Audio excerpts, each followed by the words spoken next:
एक बहुत ही बेहतरीन हॉरर फिल्म आ रही है छोरी 2। उसके मेन लीड हमारे साथ यहाँ मौजूद हैं कुलदीप जी। कुलदीप जी लाइव हिंदुस्तान में हमारे साथ बने हुए हैं। कुलदीप जी वो हैं जिन्होंने इस इंडस्ट्री में बहुत सारे साल दिए हैं अपने। उन्होंने शाहरुख खान की डॉन में काम किया था, अब छोरी 2 में आ रहे हैं। उन्होंने OTT पे भी बहुत काम किया है, बड़े पर्दे पर भी काम किया है और छोटे पर्दे पर। तो उनसे बात करने में बड़ा मज़ा आएगा। आइए उनसे छोरी 2 के बारे में भी जानते हैं, थोड़ा इंडस्ट्री के बारे में समझते हैं और थोड़ा उनके जीवन के एक्सपीरियंस के बारे में जानते हैं। तो चलिए कुलदीप जी के पास जाते हैं। आपका लाइव हिंदुस्तान में बहुत बहुत स्वागत है। Thank you. हमें थोड़ा सा अपने रोल के बारे में बताइए कि छोरी 2 में आपका रोल कैसा है। ट्रेलर में देख के तो बड़ा मज़ेदार लग रहा है, ऐसा लग रहा है कि आप मेन विलेन हैं इस बार। तो हमें थोड़ा सा बताएं क्या है, कैसा है। मैं तो ये कह रहा हूँ आप फिल्म देखो तभी मज़ा आएगा, क्यों एक्साइटमेंट ख़त्म कर रहे हो तो बेहतर है। हाँ मज़ा आएगा, बड़ा रोल है और थोड़ा सा बहुत सारे रंग लिए हुए, बहुत सारे शेड लिए हुए। तो जब आप दर्शक मेरे देखेंगे तो तभी मज़ा आएगा। मैं अभी कुछ भी रिवील नहीं करना चाहता। हमें थोड़ा सा सेट के बारे में बताइए। सेट पे कैसे माहौल होता था, कैसे क्या चीज़ें होती थी। कई बार ऐसा होता है कि सेट पे जो हॉरर मूवीज़ के सेट पे होते हैं वहाँ पे हमारे साथ में कोई हॉरर इंसिडेंट हो जाता है। हाँ हुआ था।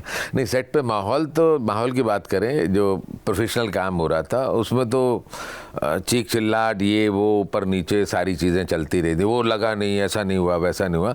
बाकी हमारे साथ सब कुछ बढ़िया था, सब सारी चीज़ें टाइमिंग पे हो रही थी।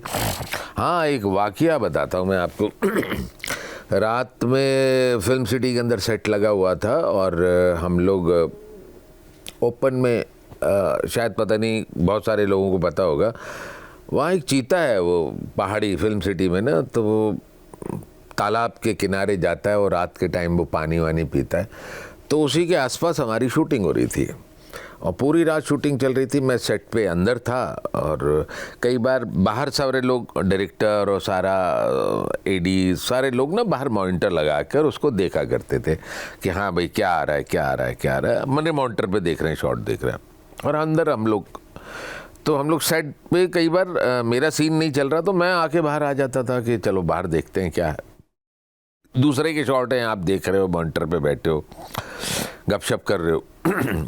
फिर सम टाइम मेरी आगे की जो लाइन थी उसकी प्रिपरेशन में करने के लिए थोड़ा सा अपनी चेयर को उठा के अकेला ही और थोड़ा आगे निकल गया। तो मेरा बॉय था, उसने बोला कि सर आगे पहाड़ी है, थोड़ा उससे हट कर आप बैठ जाओ। मैंने कहा कुछ नहीं यार, टेंशन क्यों ले रहा है। मैं अपना फिर बैठ गया। अब बॉय मेरे साथ खड़ा रहा काफ़ी देर तक और मैं पढ़ रहा हूँ। करीबन रात के मतलब सुबह के तकरीबन 4 सवा 4 के आसपास का टाइम होगा। तो बॉय से मैंने कहा यार एक चाय बोल कर आए, बढ़िया सी चाय है। अब वो इधर चाय बोलने गया है और मैं वहाँ खड़ा हुआ हूँ। इतने में मुझे कॉल आती है कि सर आपको सेट पे बुला रहे हैं। तो मैं वहाँ से उठा और जब जैसे ही मैं उठा, मुश्किल से 10 कदम निकला हूँगा तो पीछे से चीता निकला मेरी कुर्सी के पास से। तो वो पानी पीने जा रहा होगा तो वहाँ निकला और वो चीता निकला। सर आप निकले तो वहाँ चीता निकला। अरे बाप रे बाप। तो वो ये एक तो मैं ऐसा हो गया कि अरे बाप रे बाप, तो आज तो चोरी हो जाती वाट तेरी। चाय की बात की आपने, आप चाय के बड़े शौकीन हैं। जी चाय के शौकीन। तो दिल्ली में आप कहाँ पे एकदम ऐसा है कि दिल्ली आऊँगा तो यहाँ की चाय ज़रूर पी के जाऊँगा? नहीं चाय कहीं की भी हो, मैं चाय बहुत पीता हूँ। चाहे बॉम्बे में, चाहे वो शुरुआती संघर्ष के दिन हो या आज के दिन हो, मैं किसी के घर जाऊँ। मैं इनफैक्ट आप यकीन करेंगे, मैं शॉपिंग करने कहीं जाता हूँ और वहाँ उनके लिए अगर चाय आ रही है, मैं कहता हूँ भैया प्लीज़ एक चाय मुझे भी दे दो। आपसे भी कहकर मैंने चाय मंगाई। तो मैं चाय का शौकीन रहा हूँ। तो वापस छोरी पे आते हैं। इनके साथ काम करने का एक्सपीरियंस कैसा रहा? जो दोनों लीड एक्ट्रेसेस हैं उनके साथ आपके काम करने का एक्सपीरियंस कैसा रहा? कैसा था उनका व्यवहार सेट पे? हाँ व्यवहार उनका। देखिए मेरे साथ तो आप जो मर्जी कहें, मेरे साथ तो जितने भी लोग थे, इनफैक्ट मेल हो फीमेल हो, चाहे नुसरत जी हों या सोहा जी हों। नुसरत जी के मेरे साथ में शायद कम सीन थे, मेरे साथ में हैं सीन्स बट कम है। सोहा के साथ में मेरे ज़्यादा सीन हैं और मुझे तो बिल्कुल नॉर्मल लगी। मुझे लगा मेरी को एक्ट्रेस हैं और हम लोग बढ़िया से सीन रिहर्स करते थे, चाहे वो आधी आधी रात में हम लोग सीन रिहर्स कर रहे हैं डायरेक्टर के कहने पे, पर्सनल भी हम लोग रिहर्स किया करते थे और शॉट दिया करते थे। मुझे सब बढ़िया लगा। मुझे कहने के लिए कुछ नहीं है। एक्टर्स भी, मेन एक्टर जो भी हैं, बाकी जितने भी थे, सब बढ़िया एकदम। सर आपने, शायद हो सकता है वो मुझे ज़्यादा सम्मान दे रहे हो। सर आपने इतने साल इंडस्ट्री में गुजारा है, ऑब्वियसली उनको देना भी चाहिए। आपने एक इंटरव्यू में कहा था कि आपको विलन या नेगेटिव रोल प्ले करने में ज़्यादा मज़ा आता है। आपको लगता है कि वो आपकी पर्सनालिटी से ज़्यादा करीब हैं। जी। तो कई बार ऐसा होता है सर कि एक्टिंग करते करते करते करते हमें ऐसा लगता हो कि हमें खुद से ही घिन आ रही है, मतलब वो नेगेटिव रोल में, जैसे आपने क्राइम पेट्रोल में इतने रोल किए, पर क्राइम पेट्रोल में आपके पॉजिटिव थे, इसमें आपका नेगेटिव रोल है। तो कई बार ऐसा होता है कि आपको खुद से ही वो, जैसे आप सीन करके आए, आपको खुद से ही घिन आ रही है कि यार बुरा इंसान हूँ मैं। नहीं, मुझे इतनी क्लैरिटी है कि मैं जो कर रहा हूँ वो हकीकत तो नहीं है, तो वो बैक ऑफ द माइंड में रहती है आपकी चीज़ें। तो इतना कुछ खास नहीं है। नेगेटिव रोल बहुत सारी फिल्मों में किए, और जो आपका सवाल था कि आप चाहते हो कि आप शायद नेगेटिव भूमिकाओं के ज़्यादा नज़दीक है। क्या होता है ना कि कई बार एक्टर का अपना ऑब्जर्वेशन होता है अपने स्वयं के प्रति कि मेरी डील डॉल क्या है, बॉडी लैंग्वेज क्या है, आवाज़ कैसी है, या मैंने कुछ किया तो वो ज़्यादा लोगों को अपील किया, मैं किसके, अपने को खोजना। तो मुझे लगता है कि शायद मुझे एज ए मेन, देखिए हर एक्टर अपने आप को कहेगा आई एम वर्सेटाइल एक्टर, और मैं भी कहूँगा। क्यों? क्योंकि मैंने रंगमंच पर, रेपेटरी कंपनी हो या नॉर्मल थिएटर करते हुए, मैंने बहुत सारे डिफरेंट रोल किए, इनफैक्ट कॉमेडी भी किए मैंने, और लोगों ने अप्रिशिएट भी किया उसको। तो ऐसा कुछ नहीं है, लेकिन फिर भी आप एक कहीं ना कहीं अपने आप को पाते हो कि यार मैं किसके नज़दीक हूँ, कौन सा ऐसा कैरेक्टर है जो आप खुलकर ज़्यादा बेहतर कर पाओगे। वो यस, मैंने एक इंटरव्यू में बोला था और आज भी यही मैं बोलता हूँ कि मैं अपने आप को कहीं ना कहीं नेगेटिव के नज़दीक ज़्यादा पाता हूँ कि शायद मैं ज़्यादा बेहतर करूँगा। अब आप कहोगे, अभी आपने कहा भी कि क्राइम पेट्रोल में तो आपका पॉजिटिव रोल था, तो ये मैं कह सकता हूँ कि ये खूबसूरती है, एक एक्टर की खूबसूरती है कि पॉजिटिव रोल में भी आप बिल्कुल आप पॉजिटिव ही दिखाई दे रहे हैं और पूरी शिद्दत से कर रहे हैं, लोग अप्रिशिएट कर रहे हैं, तो ये अच्छी बात है। थोड़ा हम आपसे इंडस्ट्री को समझने की कोशिश करेंगे। आपने OTT पर भी काम किया है, आपने छोटे पर्दे पर भी काम किया है, बड़े पर्दे पर भी काम किया है, लेकिन इस वक्त आप, क्योंकि बहुत सालों से आपने इस इंडस्ट्री को अपने बहुत साल दिए हैं, करीबन 25-30 साल दिए हैं आपने इस इंडस्ट्री को, तो हम आपसे ये जानना चाहेंगे 20 साल 2006 में मैं 5-4 में चला गया था मैं बॉम्बे, तो मतलब 20-21 साल हुए शायद। तो उस दौरान अभी जो हिंदी फिल्म इंडस्ट्री का जो डाउनफॉल देखने को मिल रहा है, उस पर आपका क्या कहना है? कि जो कहा जा रहा है कि हिंदी फिल्म इंडस्ट्री के पास कंटेंट ही नहीं बचा है अब, और हम या तो फिर रीमेक बना रहे हैं, या तो बॉलीवुड से ले रहे हैं, या तो फिर साउथ से ले रहे हैं, तो उस पर आपकी क्या राय है? देखिए ऐसा है, प्रोड्यूसर जो पैसा लगा रहा है वो, क्योंकि अल्टीमेटली उसका पैसा डूब रहा है लगातार, ये बना दिया, ये डूब गया, ये नहीं चली, है ना, तो बहुत सारा पैसा, तो उसको पूरा हक है, मुझे ऐसा लगता है उसको हक है कि यार ठीक है अभी थोड़ा सा ब्रेक ले लेते हैं, क्योंकि नुकसान, कितना नुकसान, और नए कंटेंट की आप कमी है। यस, बात बिल्कुल सही है। तो वो नए पे एक्सपेरिमेंट करने की बजाय वो ये कहते हैं कि यार मेरी वो फला फिल्म थी जो मैंने प्रोड्यूस की थी, उसी का पार्ट 2 बना देते हैं, सीक्वल, ताकि दर्शकों का उसको प्यार मिल जाएगा, सपोर्टिंग हो जाएगा, थोड़ा ये ऐसा हो जाएगा वैसा, और फिल्म चल निकलेगी, मेरा पैसा बन जाएगा, मतलब एटलीस्ट कम से कम पैसा तो रिकवर हो जाएगा जो मैंने लगाया है उस पर। इसीलिए रीमेक, नए कंटेंट की कमी है, कंटेंट की सीरियसली कमी है कि अगर अच्छा कंटेंट होगा दर्शक देखेगा। आप वही फ्लॉप स्टोरी लेके अगर आप जाओगे तो दर्शक इतना बेवकूफ़ नहीं है आज का दर्शक, उसको मालूम है कि इतने सारे प्लेटफॉर्म्स हैं जिस पे एक से कंटेंट की अलग अलग किस्म की फिल्में हैं, चाहे वो विदेशी सिनेमा हो या विदेशी टेलीविज़न कुछ हो या सीरीज़ हो, हिंदुस्तानी, अब तो साउथ की भी लोग देख रहे हैं। तो कुछ नया जब तक आप नहीं परोसोगे तब तक दर्शक कैसे जुड़ेगा? वो पुरानी बात, वही 4 लाइन लेके उसी को घुमा फिरा के आप दिखाओगे तो दर्शकों का प्यार आपको नहीं मिलेगा और फिल्म फ्लॉप ही होगी। तो कंटेंट की कमी क्यों है? मतलब कि क्या नए राइटर्स को मौका नहीं दिया जा रहा है? नए राइटर्स आ रहे हैं, अपनी बात रख रहे हैं, या तो वो बात नहीं रख पा रहे हैं। ऑनेस्टली बात भी रखने आना चाहिए ना आप, या सही जगह पे वो पहुंच नहीं पा रहे, या पहुंच रहे हैं तो सामने वाला आपको रिस्पांस नहीं दे रहा, क्योंकि लास्ट घाटा वो। और फिर कहते हैं ना, उगते सूरज को सब सलाम करते हैं। नया नया कोई आया, चाहे उसके कंटेंट में दम भी है, लेकिन वो बिलीव सा नहीं हो रहा। और जब बिलीव हो जाएगा, और बिलीव कौन लोग करते हैं? जो खुद स्टार्ट कर रहे हैं। स्टार्टअप वाला चक्कर हो गया ना। आप एज ए मेन डायरेक्टर आप आ रही हैं, उसकी कहानी है, चलो यार करते हैं, तो वो चीज़ें कुछ क्लिक कर जाती हैं। जैसे मुझे याद आ रहा है, भेजा फ्राई एक फिल्म आई थी, रजत और ये रणबीर शौरी, विनय भट्ट।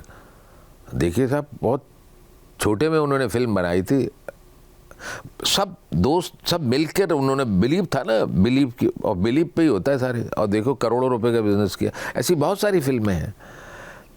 तो नया कंटेंट, नई चीज़ें जब तक आप नहीं लाएंगे मार्केट में, तब तक हिंदी सिनेमा का यही सब जो चल रहा है वो रहेगा। और ऐसा भी नहीं है कि कुछ बेहतर चीज़ें नहीं आ रही, बेहतर चीज़ें आ रही हैं। दर्शक उनको प्यार भी दे रहा है, देख भी रहे हैं लोग। साउथ की बात करें तो साउथ सिनेमा थोड़ा सा अलग नज़रिए से देखता है एक्टर्स को। जो साइड हमने संजय दत्त की अभी तक हमने एक्सप्लोर नहीं की थी, हम में से मतलब है हिंदी फिल्म इंडस्ट्री ने जो अभी तक साइड एक्सप्लोर नहीं की थी, वो साइड साउथ ने एक्सप्लोर की। हम उनके अलग अलग विलन में ही अलग अलग किरदार, अलग अलग लुक देख रहे हैं। इस पे आपका क्या कहना है, और आपने अभी तक साउथ की तरफ अपना रुख क्यों नहीं किया? देखिए जी, मुझे साउथ की तरफ से बुलावा आया नहीं है, और ऐसा मुझे लगता है, और ना कोई मेरा पीआरशिप है। मैं तो सिंपली सीधा सीधा अपना काम कर रहा हूँ, चाहे ओटीटी पे मिल जाए या फिल्मों में मिल जाए। तो मेरा सफ़र तो अभी यही है, और मैं यहीं कहीं घूम रहा हूँ। जब आप, ऐसा मैं सुनता हूँ कि लोग कहते हैं कि जब आप कुछ बहुत बड़ा हिंदी में कर लेते हैं तो साउथ से आपको ऑफ़र आ जाता है, और ऐसा हम देखते भी हैं। पीछे अगर निगाह दौड़ाएं तो जितने भी सर्कल के लोग हैं, उनको साउथ ने बुलाया कि आइए हमारे साथ में काम करें, तो वो करते हैं काम। अब आ जाओ ऑडिशन की बात है, तो वहाँ पर साउथ के भी कास्टिंग डायरेक्टर हैं कुछ, मेरी उनके पास कोई पहुँच नहीं है ना, वो मेरी पहुँच में, तो हम दोनों एक दूसरे से दूर हैं। और मुझे लगता है कि अभी साउथ जाने से बेहतर है मैं पहले हिंदुस्तानी सिनेमा जो अपना मैं कर रहा हूँ, पहले मैं उन तक पहुँच जाऊँ। अभी तो मैं कुछ कर ही नहीं पाया हूँ। एंड अब आप कह रहे हो कि संजय दत्त, साउथ का सिनेमा, गेटअप, लुक, है ना, तो वो एक्सपेरिमेंट सिनेमा तो खैर यहाँ भी बनता है, वहाँ पर भी बनता है। वहाँ लुक के साथ में, है ना, ज़्यादा काम हो रहा है, और थोड़ा ब्रॉड, थोड़ा मतलब जिस तरीके का सिनेमा हम पहले यहाँ हिंदुस्तानी सिनेमा में बना करता था जिस तरीके से, अब ये वाला सिनेमा थोड़ा सा बहुत ज़्यादा रियलिस्टिक के नज़दीक होता जाता है। थोड़ा सा रियल करते हैं, कुछ रियल करते हैं। वो पहले भी ऐसे ही करते थे, जब मेरे बच्चे छोटे छोटे थे तो साउथ की फिल्में देख रहे होते थे, तो थोड़ा सा लाउड थोड़ा हो रहा होता था। और ऐसा ही हिंदुस्तानी सिनेमा भी कभी मतलब हम हिंदी सिनेमा की बात करें तो कभी एक टाइम पे होता था, तो वो ज़्यादा अपील करता है। तो संजय दत्त ने, ऐसा नहीं है कि क्या वास्तव में अच्छा नहीं रोल, अच्छा काम, बहुत अच्छा काम किया था, उसमें भी उनका लुक था। ओमकारा के अंदर सैफ अली खान को भी एक नया लुक दिया गया था। उनके लंबे लंबे बाल थे, बट उनको छोटे बाल दिए गए थे विशाल भारद्वाज ने। तो बहुत लुकिंग, बहुत स्मार्ट भी लगा, बहुत पावरफुल रोल लग रहा था। तो कुछ लोग जो स्टार हैं वो परमिट करते हैं या कन्विंस होते हैं बड़े एक्टर कि यार मेरा डायरेक्टर अगर ऐसा कह रहा है कि यार मुझे ऐसा ऐसा लुक करना है, एक करते हैं काम। कुछ लोग नहीं परमिट करते हैं, तो आपको अपने लुक पे भी काम करना पड़ेगा, क्योंकि राइटर भी लिखता है, डायरेक्टर का उसके ऊपर अपना कैरेक्टर का डिज़ाइन करता है, तो डायरेक्टर भी होता है कि मेरा एक्टर ऐसा दिखेगा, ऐसा दिखेगा। तो वही मैं बात कह रहा हूँ कि कई बार ऐसा होता है कि जब स्टार होते हैं उनकी 10 फिल्में एक साथ चल रही हैं, तो वो उसके लिए फिर आपको टाइम देना पड़ेगा, क्योंकि आपकी कटिंग होगी, बाल आपके काटने हैं या शेव करनी है या शेव बढ़ानी है, आपको बियर्ड बढ़ानी है, तो उसके लिए टाइम लगेगा। फिर आप दूसरी फिल्म नहीं कर सकते, है ना।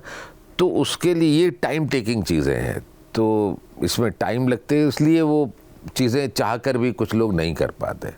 और साउथ की जहाँ तक बात है वो मैंने आपको बता दिया कि संजय दत्त के साथ अलग अलग लुक में वो बहुत एक्सप्लोर कर रहे हैं। तो ठीक है, अगर वहाँ के पैरामीटर के हिसाब से संजय दी वहाँ फिट लग रहे हैं तो अच्छी बात है, बड़ी बात है। वो डिपेंड करता है डायरेक्टर के ऊपर कि डायरेक्टर अपने कैरेक्टर को किस रूप में देख रहा है, कैसे देख रहा है। सोशल मीडिया गेम पे आते हैं। इस वक्त सोशल मीडिया गेम बहुत ऑन है कि सोशल मीडिया पे प्रमोशंस, पीआर अपना, अगर फिल्म नहीं पसंद आई दर्शकों को तो पीआर वहाँ पे अपना गेम स्टार्ट करता है, ये करता है, वो करता है। आप भी सोशल मीडिया पे हैं, तो आपसे पूछना चाहूँगी कि जो सोशल मीडिया है ये कितनी मदद करता है एक एक्टर की एक रोल पाने में? रोल पाने में सोशल मीडिया देखिए बहुत बहुत फेवर करता है एक एक्टर के लिए। वही वाली बात है, मैं बहुत देसी भाषा में बात कर रहा हूँ, दिखोगे नहीं तो बिकोगे नहीं, सीधी बात है। तो सोशल मीडिया पे आप दिखते हैं, इंटरव्यूज़ में दिखते हैं, लोग बहुत कुछ कराते हैं, है ना, दिखते रहते हैं। तो उनको अब डायरेक्टर, कोई भी डायरेक्टर है या कास्टिंग डायरेक्टर है तो इंसान ही ना, भूल सकता है। आप दिमाग से स्लिप हो गए, अरे यार एक फिल्म की थी यार, वो तेरा दिमाग से स्लिप हो। मेरे बहुत सारे डायरेक्टर ने बोला यार तेरा ख्याल ही नहीं आया मुझे, यार दिमाग से निकल गया। तो आप दिखते रहते हो या मिलते रहो उनसे। मिलना, देखो जो संघर्ष कर रहा है उसको मिलते रहना पड़ेगा अपने डायरेक्टर को। इसको लोग स्ट्रगल कह देते हैं। स्ट्रगल क्या है? अगर मैं कोई शॉप चला रहा हूँ या कोई मैं ऑफिस में जॉब कर रहा हूँ और मुझे जाना है, मेरे बॉस ने बोला है जाना है तो जाना है। अब मुझे धूप है, मैंने बस पकड़ ली, रिक्शा पकड़ लिया, ये कर लिया, वो कर लिया, जाना है ना, अल्टीमेटली काम तो करना। अब मुझे एक्टिंग पाने के लिए और मुझे ये सारे प्रोसेस करने पड़े तो उसमें ऐसा बड़ा भारी क्या हो गया? काम है ना, प्रोफेशन है ना, काम तो करना पड़ेगा अपना। मुझे आप तक पहुंचना है, उसके लिए मैं किन किन साधनों से आया। अब मैं उसको 4 दिन बाद गाऊं कि सर मैंने ये किया, सर मैंने वो किया, सर मैं वहाँ भूखा लेट गया, वहाँ ये कर। ठीक है यार, अल्टीमेटली काम कर रहे हो, ठीक है, एक सफ़र था, हाँ ये मैंने किया, मैं वो भी करता था। तो बस बात खत्म। आपका जो सवाल था वो मैं स्लिप कर गया शायद अलग बात में। सोशल मीडिया गेम है। हाँ, बहुत फ़र्क पड़ता है, बहुत फ़र्क पड़ता है। तो आपने इतना टाइम पीरियड यहाँ पे गुजारा है, आपने रोल्स भी लिए हैं, आप अभी भी कहते हैं कि आपने वो उतना बड़ा रोल जो बड़े पर्दे पे जो आपको देखना है अपने आप को, वो अभी तक आपने नहीं किया है। छोरी है बट वो OTT पे आ रही है। जी।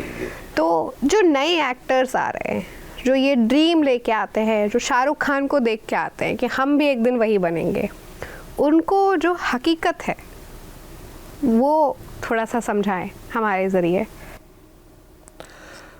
मैं उनसे यही कहना चाहता हूँ, भाई ऐसे बॉम्बे में मुंह उठाकर ना जाएं वो, क्योंकि बहुत सारे लोग हैं, ये बात सच है, झूठ नहीं है इसमें। मैंने बहुत सारे लोगों को बॉम्बे शहर में देखा है। दिल्ली से जो गए हैं, रोहिणी का एक लड़का, और वो चाय की एक दुकान पर था और चाय वाले ने बोला इसको मैंने चाय की दुकान पे लगा, मतलब चाय देने में लगा रखा है और ये आपको चाय देने आया है, एक्टिंग करने आया है ये। तो मैंने कहा घर? कहता है ये चाय की दुकान, क्योंकि उसके पास घर नहीं है, मम्मी पापा को बता के नहीं आया। 18 साल का लड़का था। मैंने फ़ोन करके मैंने उसके मदर फादर से बात की, 3 दिन से लड़का रहा। मैंने उसको कहा, मैंने कहा यार तेरी मम्मी पापा परेशान हो रहे हो। कहता ऐसा। एनीवे, तो ऐसे बहुत सारे एक्टर और एक्ट्रेसेस बॉम्बे में हैं जो सीधा आ तो गए बॉम्बे, जब उन्होंने ऑडिशन दिया, टेस्ट किए, तो उनको लगा कि यार कुछ वर्कआउट नहीं हो पा रहा, तो फिर उनको लगा कि नहीं एक्टिंग सीखनी भी होती है।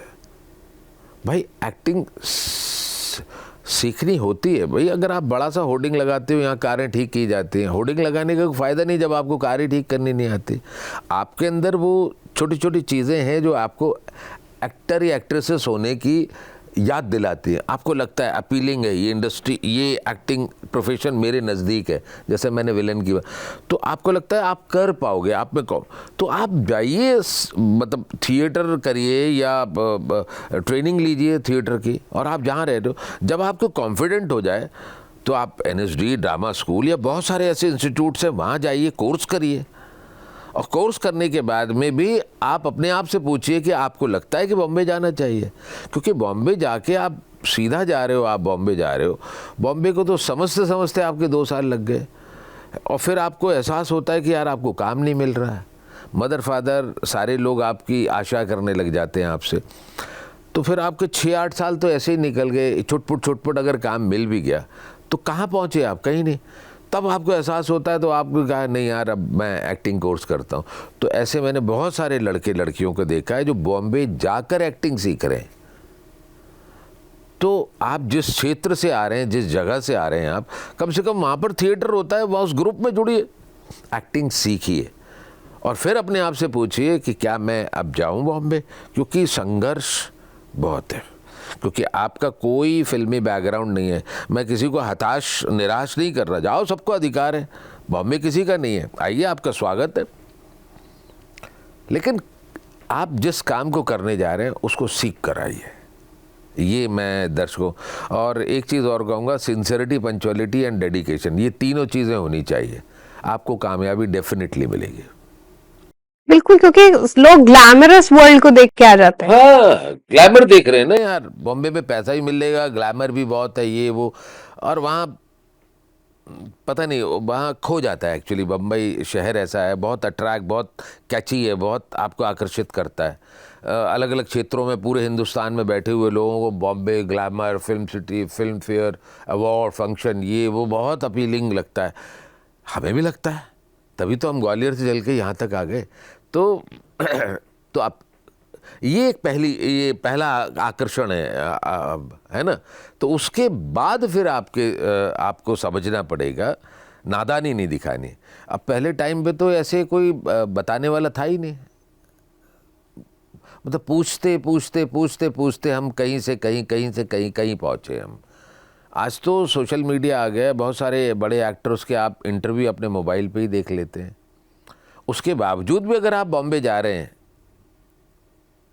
ये गलत है। आपने कहा कि आप ग्वालियर से हैं, तो कार्तिक आर्यन भी ग्वालियर से हैं, पीयूष मिश्रा भी ग्वालियर से है, इनसे कभी ग्वालियर के बारे में गपशप हुई आपकी? पीयूष भाई तो मेरे बड़े भाई हैं और ग्वालियर में मेरे घर के पास ही रहते थे। और मैं सच कहूँ तो मैं दिल्ली आने का प्लान भी मैंने पीयूष भाई की वजह से बनाया था, क्योंकि मैं बचपन से ही, अच्छा मैं आपको एक बात बताता हूँ, मैं ना बचपन से सिनेमा से बड़ा प्यार करता था, और सिनेमा देखने का मौका कब मिला ये भी बड़ा खूबसूरत है। हमारे घर के करीब 2-3 किलोमीटर के पास में ना BSF आर्मी के जो कैंप था वो सारे थे, तो उनको सैटरडे और संडे को ना पिक्चर दिखाई जाती थी, बीच में वाइट पर्दा लगा के प्रोजेक्टर के माध्यम से दिखाई जाती थी, तो दोनों तरफ दर्शक ज़मीन पे बैठ जाते थे, तो आसपास के सारे लोग, उनको दिखाई जा रही है तो हम भी पहुंच जाते थे। तो ऐसे ही छुप छुपा के कभी आधे घंटे की देखा है, कभी 1 घंटे की देखा है, घूमते घामते, मम्मी को ये पता है घूम रहा है, खेल रहा है, बच्चों के साथ खेल रहा है, तो वहाँ जाके देखा है। तो इस तरीके से वो डेवलप हो गया, थोड़ा सा डेवलप हो गया। फिर मम्मी को कहने लगे कि वहाँ जा रहा हूँ मैं, फिर मेरे गली के ही, मेरे मोहल्ले के आसपास के लोग भी जाया करते थे। उन्होंने कहा माता जी इनको ले जा रहे हैं हम, कुलदीप को ले जा रहे हैं, चलो ठीक है, उन्होंने कहा ध्यान से। तो इस तरीके से फिल्म देख ली, तो देशभक्ति की फिल्म में तो लगा यार ये कुछ बढ़िया चीज़ है, मतलब गावा तो लेते ही थे। अब उसके बाद में क्या हुआ कि 8वीं क्लास में जब मैं था तो मेरे स्कूल में मेरी टीचर ने बोला तुझे एक रोल करना है, पहली बार एक नाटक हो रहा है और नाटक में तुझे काम करना। जब मैंने नाटक में मेन रोल था, जब मैंने नाटक में काम किया तो उसके सामने ऑडियंस ने क्लैपिंग की, तो मुझे लगा वो अप्रिसिएशन भी, क्लैपिंग भी हो रही है। बस वो दिन था, उसने बीज अच्छे से बो दिया था उस नाटक ने। वो फिर 9th 10th 11th तक मैं आसपास ही ग्वालियर में ढूंढता रहा कहाँ कहाँ नाटक होते हैं।